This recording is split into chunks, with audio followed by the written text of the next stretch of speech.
是啊。那我刚刚有讲说，我们一直脱离不了这几大家。那这几大家有什么特色呢？像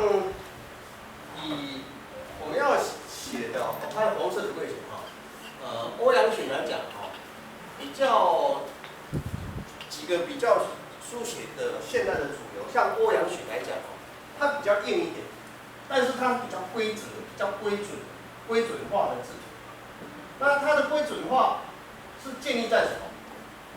第一个笔法。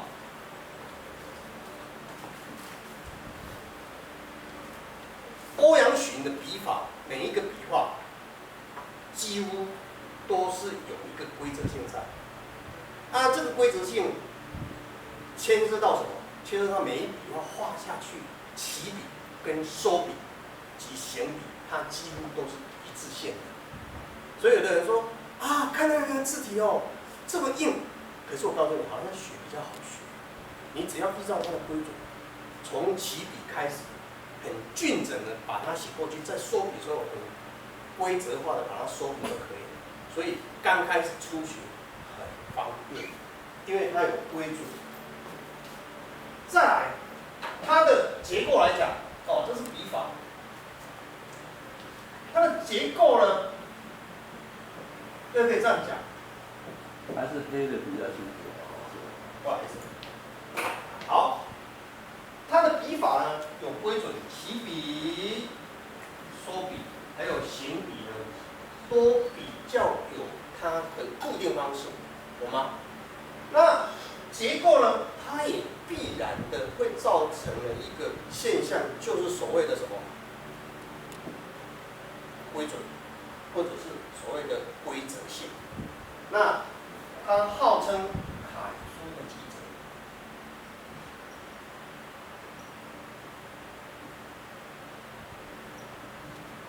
所谓基则的意思就是说，已经达到了那个规则性的最高标准。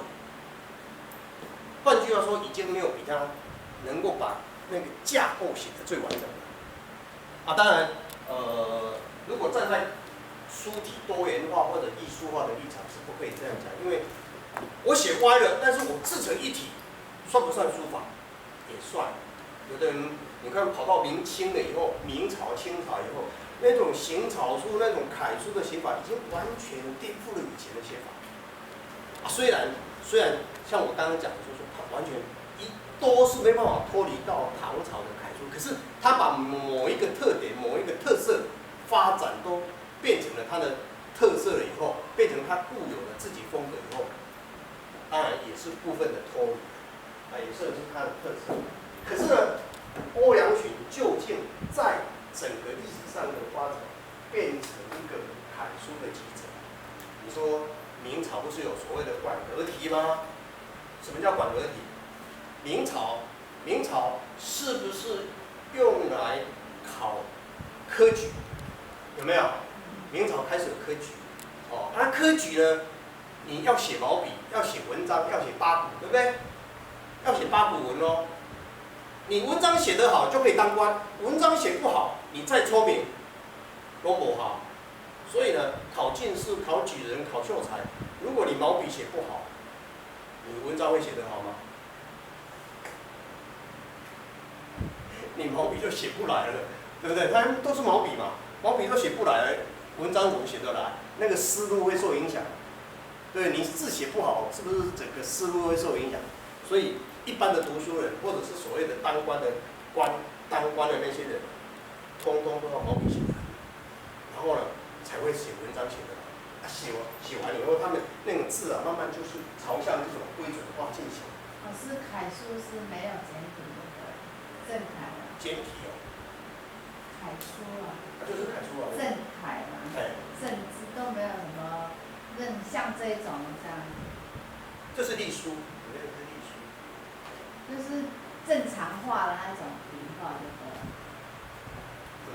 你讲那个我突然间没办法回应，就是楷书就是正楷嘛，正楷就是像我们现在所谓的像国字有的是几画这样，它是很正的那样子。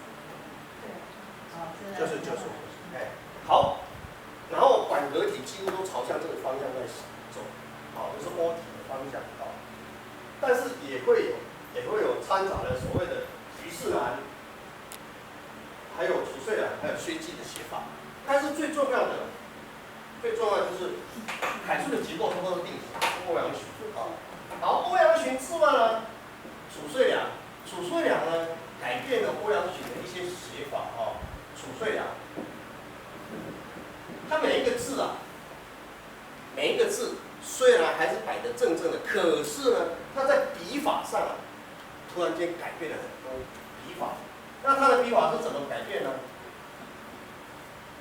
就是每一笔本来是这样的，这样对不对？他改变的方式就是，他的起笔方式从顺向的切改成逆笔的过去，然后有一点凹，或者是有一点弧度的变成再过来，变成有一点逆的，甚至于呢还有一点点是这样的。所以本来是规则化变成飘逸的方式在进行，有一点改变。飘逸跟变化，就是褚遂良的这种写法。然后字也朝向比较扁平的来进行。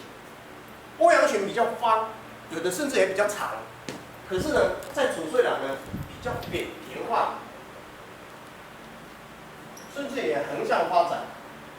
所以有人说他的字是受隶书影响，受隶书影响。所以欧阳询是这样切下去过来，对不对？收笔回来。可是褚遂良是有点逆笔方向收笔。当然每一个时期不一样，他刚才初期还是比较像这个的那它结构比较飘逸，比较扁平就是褚遂良。可是要等到虞世南的部分虞世南倒是比较平稳，比较没有那么，他着重在什么？它也是飘逸，但是呢，它的起笔方向再小一点，小弧度的写法，这个地方比较小，然后它的偏向于有一部分是横的，尤其是这个捺比较扁平，比较长发展，所以比较雅致，比较温一点，温雅，红色跟黑色对一下温雅，比较柔和一些。就是虞世南。那薛记是比较接近褚遂良，薛记比较接近褚遂良。所以呢，这初唐四大家，那加上这个颜真卿跟柳公权又不一样哦。比如说颜真卿跟柳公权，他们两个叫做颜筋柳骨。颜真卿比较胖，看到的筋肉比较多；柳公权呢比较瘦，比较硬，所以看到的都是骨头。那在颜真卿讲比较长，瘦长，比较胖，稍微丰厚，就是说他比较有肉一点。字比较长形，看起来呢比较有力道。书法上来讲，这叫做遒劲。柳公权呢比较瘦硬，比较瘦以后就会变成比较硬了，对不对？比较峻利，切起来每一个笔画切下去比较利。颜真卿呢都还有一点点笨笨的，有一点那个篆书的起笔方式。颜真卿有篆书的起笔方式，所以在书论上说颜真卿是比较用笔比较属于篆作的方式，篆书跟作书，作就是铅红气金母的意思所以颜柳比较不一样，但基本上这两家其实也差不了多少，笔法也差不了多少，只是说两个人特色是一个比较丰厚一点，一个比较瘦硬一点，就是这样而已，好吗？大概就是这样就是说这是这几个大家那我们现在要怎么写呢？我大概来讲一下我们的这个所谓的基本笔法，给大家认识一下不能太长。